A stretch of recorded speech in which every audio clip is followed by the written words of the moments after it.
నేపాల్ ప్రళయంతో ప్రాణాలు కోల్పోయిన వాళ్ళ సంఖ్య 400 దాటింది. గల్లంతైన వాళ్ళ సంఖ్య 1500 దాటింది. అయితే ఇప్పుడు ఆల్రెడీ వచ్చిన ప్రళయం కంటే మరింత భయంకరమైన ప్రళయం రావడానికి అవకాశాలు ఉన్నాయని, అక్కడ పైన ఉన్నటువంటి రిజర్వాయర్ లాంటి ప్రాంతానికి ఏదైతే అడ్డుగా ఉందో అక్కడ ఉన్నటువంటి మంచు బురద గనక అడ్డు తొలగిపోతే మరింత భయంకరమైనటువంటి ఫ్లాష్ ఫ్లడ్స్ వస్తాయంటూ మనం చెప్పుకుంటూ ఉన్నాం. అయితే అసలు అక్కడ ప్రజెంట్ సిచ్యువేషన్ ఏంటి? మంచు కొండ విరిగి పడింది అంటున్నాం. అంటే అక్కడ ఉన్న కొండ మొత్తం విరిగి పడిందా? దానివల్ల ఇంత పెద్ద ఉత్పాతం జరిగిందా అంటే కాదు. కొండలో 0.001%, లిటరల్లీ ఉన్నటువంటి 100%లో 0.0001% మాత్రమే అక్కడ విరిగి పడింది. దానివల్ల ఇంత భయంకరమైనటువంటి ప్రళయం జరిగింది. ఒకవేళ నిజంగా అక్కడ ఉన్నటువంటి మంచు మొత్తం కరిగితే ఎంత పెద్ద నష్టం జరుగుతుంది అనేది అంచనా వేయడం కూడా కష్టంగా మారింది అంటున్నారు. ఒకవేళ అక్కడున్న మంచు మొత్తం నిజంగా కిందకి జారితే ఆ కొండల మీద ఉన్న మంచు మొత్తం ఇంపాక్ట్ అయ్యే ప్రజల సంఖ్య ఎంతో తెలుసా? 200 కోట్ల మంది. 200 కోట్ల మంది ప్రజలు తుడిచిపెట్టుకుపోయే అవకాశం ఉంది.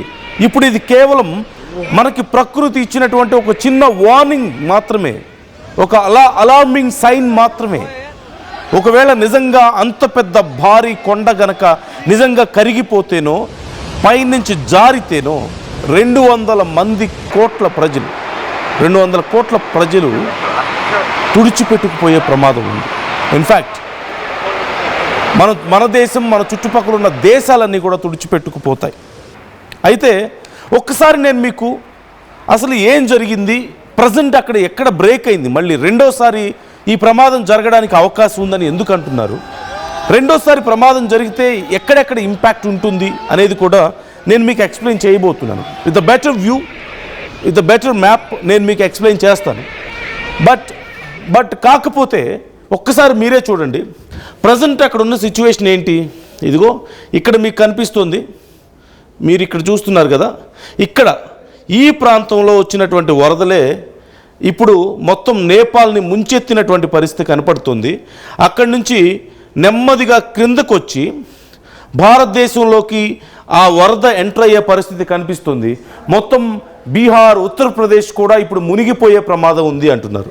అయితే ఇదిగో ఇక్కడ మనకు కనిపిస్తుంది కదా, ఈ కార్నర్, ఈ వై జంక్షన్ లాగా ఉన్నటువంటి ప్రాంతంలోనే ఇక్కడ మంచు విరిగి పడ్డం, మంచుకొండ ఆ విరిగిపడి ఇక్కడ ఒక రిజర్వాయర్ లాంటి కండిషన్ని ఫామ్ చేసింది. ఆ రిజర్వాయర్ లాంటి అంటే మంచుకొండ వచ్చి అక్కడ ఉన్న పెద్ద సరస్సు లాంటి దాంట్లో పడడం వల్ల ఆ వాటర్ మొత్తం స్ప్లాష్ అయింది, కిందకు వచ్చి వరదలు వచ్చేసినాయి.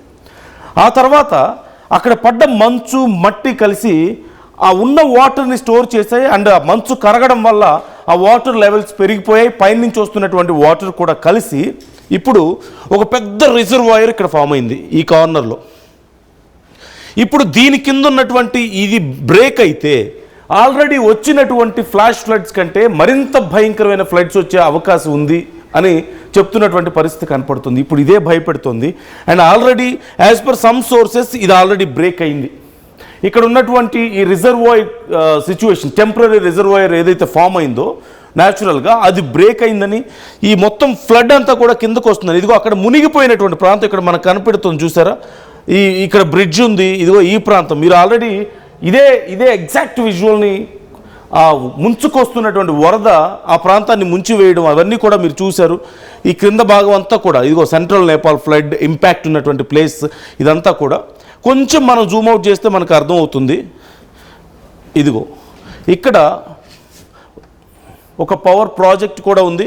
ఆ పవర్ ప్రాజెక్ట్ కూడా పూర్తిగా మునిగిపోయినటువంటి సందర్భం మనకు కనిపిస్తుంది. అయితే ఇంకొంచెం వైడర్ యాంగిల్లో మనం కనుక చూస్తే, మనకి ఇంకా క్లియర్గా అర్థమవుతుంది. ఒక్కసారి ఇక్కడ మనం చూడొచ్చు. నేను మీకు క్లియర్గా బ్రిడ్జ్ కండిషన్ని ఎక్స్ప్లెయిన్ చేసే ప్రయత్నం చేస్తున్నాను. ఒక్కసారి మీరు ఇక్కడ చూడొచ్చు. ఇదిగో ఈ ట్రయాంగిల్ కండిషన్లో ఏదైతే ఉందో ఇక్కడ ఇదిగో ఇలా వచ్చి ఇక్కడ అడ్డుపడింది. ఆల్రెడీ రావాల్సిన వాటర్ కిందకి స్ప్లాష్ అయిపోయింది, అన్ని వైపులకి ఇలా స్ప్లాష్ అయిపోయింది. సో ఇలా స్ప్లాష్ అయిపోయినటువంటి ఈ వాటర్ ఆల్రెడీ మొత్తం ప్రాంతాన్ని ముంచెత్తింది, కిందకు వచ్చేసింది. ఇక్కడ ఈ ప్రాంతంలో ఒక చిన్న రిజర్వాయర్ లాగా మంచు ఏర్పడిపోయింది అడ్డు. సో ఇక్కడ వాటర్ మొత్తం స్టోర్ అయిపోయింది ఈ ప్రాంతంలో. ఒకవేళ కనుక ఇప్పుడు ఈ టెంపరీగా ఏర్పడినటువంటి మంచు బురదతో ఏర్పడినటువంటి ఇది కనుక బ్రేక్ అయిపోతే మరొకసారి ఇక్కడ ఉన్న వాటర్ అంతా కూడా చాలా స్టోర్ అయిపోయింది. వాటర్ అంతా కూడా ఈ వాటర్ అంతా మరొకసారి భారీగా కిందకు వచ్చే అవకాశం కనిపిస్తుంది. దానివల్ల మరింత భయంకరమైనటువంటి ఫ్లాష్ ఫ్లడ్స్ రావచ్చు అని చెప్తున్నారు. And as per some sources ఇప్పటికే ఇది బ్రేక్ అయిపోయింది. సో ఆల్రెడీ బీహార్లో హై అలర్ట్ ప్రకటించారు దీనివల్ల. అయితే ఎంతమంది ప్రజలు ఇంపాక్ట్కి గురయ్యే అవకాశం ఉంది అనే ప్రశ్న వస్తే 200 కోట్ల మంది ప్రజల మీద దీని ప్రభావం ఉంటుంది అంటున్నారు. ఇది కేవలం ఒక చిన్న వార్నింగ్ సైన్ మాత్రమే, అవునన్నా కాదన్నా. యాజ్ పర్ ఇప్పుడు ఈ ప్రాంతంలో ఏదైతే ఉందో, ఈ గ్లేషియర్ ఏదైతే ఉందో ఆ ప్రాంతంలో ఉన్నటువంటి మంచు గనక మొత్తం కరిగినా లేదంటే అక్కడి నుంచి కూలిపోయినా జరిగేటువంటి నష్టం, ఈ లాంగ్ టాంగ్ లిరుంగి అనేటువంటి ప్రాంతం, ఇది సుమారుగా 4 కిలోమీటర్లు ఎత్తుండేటువంటి మంచు కొండ అక్కడ ఉంది. 4 కిలోమీటర్లు 4000 మీటర్స్ హైట్ ఉండేటువంటి మంచు కొండ ఉంది. మనకి ఇప్పుడు విరిగిపడింది కేవలం అప్రాక్సిమేట్లీ ఒక 20 to 30 మీటర్స్ మాత్రమే విరిగిపడింది. దానివల్ల వచ్చినటువంటి ఈ flash floods height approximately 14 to 16 metres ఎత్తు వరకు వచ్చాయని చెప్తున్నారు. ఒకవేళ కనుక ఇప్పుడు ఒక 20 ఫీటే కిందకి జారి పడితేనే ఇంత ప్రమాదం జరిగిందంటే, ఇక పూర్తి స్థాయిలో అక్కడ ఉన్న మంచు మొత్తం కరిగిపోతే ఎలాంటి పరిస్థితి ఉంటుంది అనేది ఊహించుకుంటేనే భయం వేస్తుంది. సో అక్కడ 63,700కు పైగా ఇలాంటి గ్లేషియర్స్ ఉన్నాయట. అలాగే 55,782 చదరపు కిలోమీటర్ల గ్లేషియర్ ఏరియా ఉంది. సో 1975 నుంచి ఈ మానిటర్డ్ గ్లేషియర్ కేవలం 27 మీటర్స్ వరకు మాత్రమే ఐస్ థిక్నెస్ లాస్ అయిందట. కేవలం 27 మీటర్స్ మాత్రమే. ఒకవేళ కనుక ఈ 2000 సంవత్సరం తర్వాత నుంచి చూస్తే లాస్ రేట్ మరింత పెరిగింది అని కూడా చెప్తున్నారు. సో దీని ద్వారా ఒకవేళ ఈ మొత్తం నదుల మీద ఇది మొత్తం కరిగిపోతే నదులన్నీ ఫ్లడ్కి గురయ్యే అవకాశం ఉంది. దానివల్ల సుమారుగా 2 బిలియన్ మెంబర్స్ దీనివల్ల ఇంపాక్ట్ అయ్యే అవకాశం ఉంది అని కూడా చెప్తున్నారు. అయితే ఏ నదుల్లోకి ఇది వచ్చే అవకాశం ఉందనేది చూస్తే ఒక్కసారి మనం లిస్టులో చూడొచ్చు. సింధు, గంగా, బ్రహ్మపుత్ర, యాంగ్జీ, అలాగే పసుపు నది, మెకాంగ్, సల్విన్, ఇరావడి, అలాగే ఆముదార్య, తారిమ్, ఇలాంటి నదులన్నీ కూడా ఫ్లాష్ ఫ్లడ్స్కి గురయ్యే అవకాశం ఉంది. మొత్తం దేశమే మునిగిపోయే ప్రమాదం ఉంది అంటున్నారు. So it is an alarm warning. So ఇప్పుడు కనుక మనం కేర్ఫుల్గా లేము అంటే ఆల్రెడీ ఎల్నినో కండిషన్ మనం చూస్తూనే ఉన్నాం. ఎందుకంటే నేపాల్లో ఎక్కడా కూడా ఇప్పుడు వర్షం పడడం లేదు, స్కై అంతా చాలా ప్రశాంతంగా ఉంది. కానీ ఈ టైంలో వచ్చినటువంటి ఈ మహాప్రళయం ఆల్రెడీ నేపాల్ని ముంచెత్తి భారతదేశం వైపు దూసుకొస్తుంది. ఒకవేళ కనుక పరిస్థితి ఇలాగే కొనసాగితే ఇంకెలాంటి ముప్పు రాబోతుందో ఒక్కసారి మనం ఊహించుకోవచ్చు. ఒకవేళ నిజంగా ఈ 63,700కు పైగా గ్లేషియర్స్ కరిగిపోతేనో, లేకపోతే 55,782 చదరపు కిలోమీటర్ల గ్లేషియర్ ఏరియా కనుక కరిగిపోతే పరిస్థితి ఏ విధంగా ఉంటుంది, అది మొత్తం బ్రేక్ అయితే ఎలా ఉండబోతుంది అనేదే అతిపెద్ద ప్రశ్న. అదే జరిగితే 200 కోట్ల మంది ప్రజలు తుడిచిపెట్టుకుపోతారు. సో ప్రకృతితో మనం ఆడుకోవద్దు, కేర్ఫుల్గా ఉండండి. ఇప్పటికైనా కేర్ఫుల్గా మరింత జాగ్రత్తగా ఉండాల్సిన అవసరం ఉంది. మీరేమంటారు? మీ ఒపీనియన్ ఏంటి? ఒక 0.0001% బ్రేక్ అయితేనే దేశాలు తుడిచిపెట్టుకుపోతున్నాయి. ఒకవేళ నిజంగా మొత్తం కనుక ఇంపాక్ట్ చూపిస్తే, అక్కడున్న ఐస్ మొత్తం కరిగిపోతే, మనం అంటార్కిటికా సముద్రంలో 1% ఐస్ కరిగితేనే సముద్రం మట్టం భారీగా పెరిగిపోతుంది, సునామీలు వచ్చే అవకాశం ఉందని మనం వింటూ ఉన్నాం. ఒకవేళ అది అంతకుమించి పెరిగితే, అదే పరిస్థితి మన దగ్గర కూడా చోటు చేసుకుంటే ఏం జరగబోతుందని మీకు అనిపిస్తుంది? మీ అభిప్రాయాలను కూడా కామెంట్ చేయండి. మీ అభిప్రాయాలను మాతో షేర్ చేసుకుంది. యాజ్ పర్ ద రికార్డ్స్ ఇప్పటి వరకు అందుతున్నటువంటి సమాచారం ప్రకారం, సో ఆల్రెడీ ఎల్నినో కండిషన్ మనం చూస్తూనే ఉన్నాం ప్రపంచం అంతా కూడా. అయితే వరదలు లేదంటే కరువు తీవ్రమైనటువంటి కరువుతో అల్లాడిపోతున్నాయి. యూరోపియన్ కంట్రీస్ అన్నీ కూడా వేడికి తట్టుకోలేక ఎన్నడూ చూడనంత భయంకరమైన వేడికి కరిగిపోతున్నటువంటి పరిస్థితి కనపడుతుంది. మరోవైపు కొన్ని ప్రాంతాల్లో భయంకరమైన వరదలు మనం చూస్తూనే ఉన్నాం అండ్ కార్చిచ్చులు మనం చూస్తున్నాం. ఇది ఇలాగే కొనసాగితే పరిస్థితి ఎలా ఉండబోతుందనేది అనడానికి జస్ట్ అలార్మింగ్ వార్నింగ్ మాత్రమే ఇది. సో మీ అభిప్రాయాలను కూడా మాతో కామెంట్ చేయండి, మాతో షేర్ చేసుకోండి. మీకేమనిపిస్తుంది?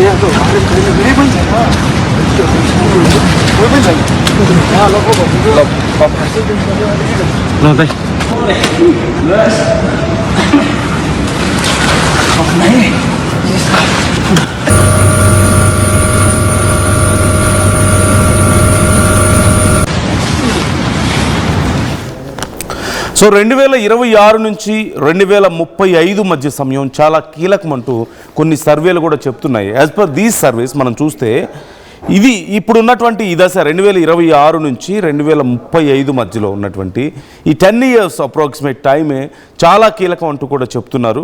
ఆల్రెడీ ఆ టైంకి అంటే రాబోతున్నటువంటి మహాప్రళయానికి ఒక సంకేతం ఇప్పటికే మనం చూస్తున్నాం. కాబట్టి ఈ గ్లేషియర్ పూర్తిగా మాయం అవ్వడానికంటే ముందు స్టెప్ బై స్టెప్ ఆ మంచులో ఉండేటువంటి చిన్న పార్ట్స్ ఇలా సపరేట్ అవుతూ ఉంటాయి.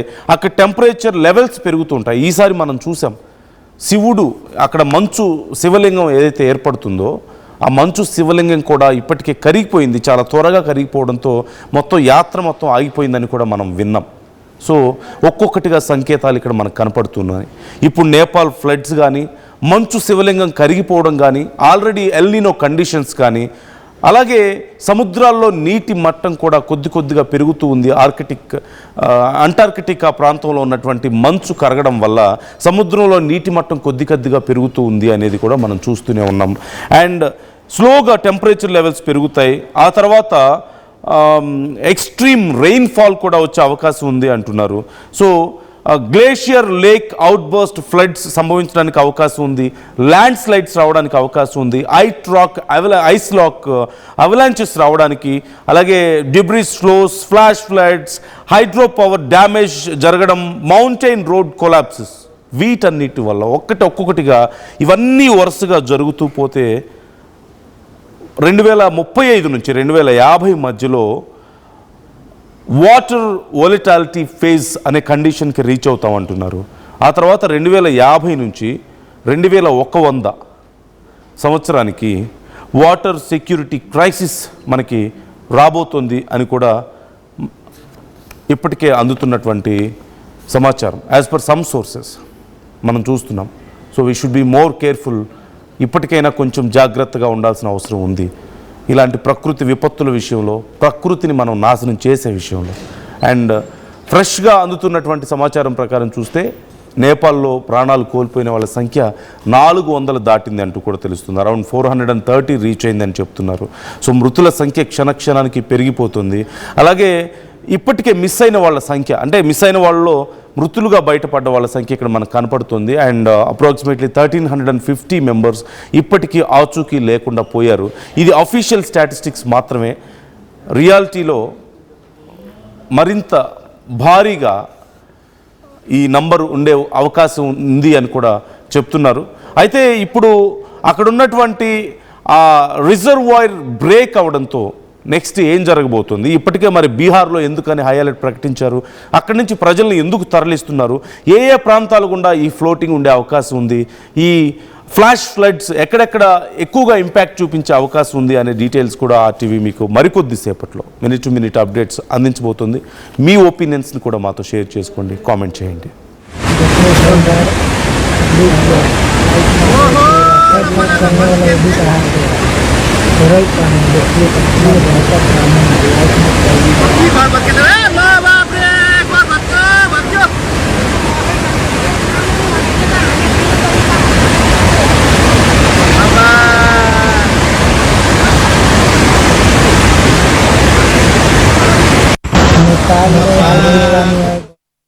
ఈసారి కూడా వెయిట్ చేద్దామా? వెయిట్ చేస్తే టైం పోతుంది, డిమాండ్ తగ్గదు. అంటే రేట్ ఆగదు, డిమాండ్ తగ్గదు. నమ్మకమైన క్రెడాయి బిల్డర్లతో CREDAI Hyderabad property show August 28, 29, 30 HITEX లో. టోర్నమెంట్ ముందు పెయింట్ ఎలా చేస్తాం?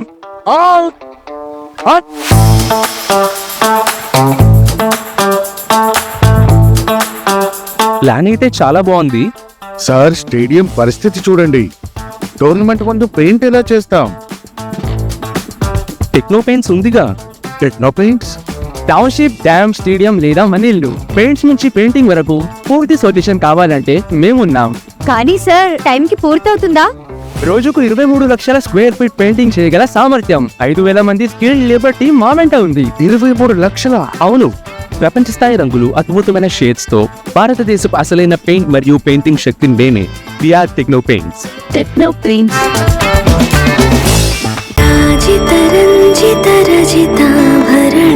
Pure in its form with grace made noble.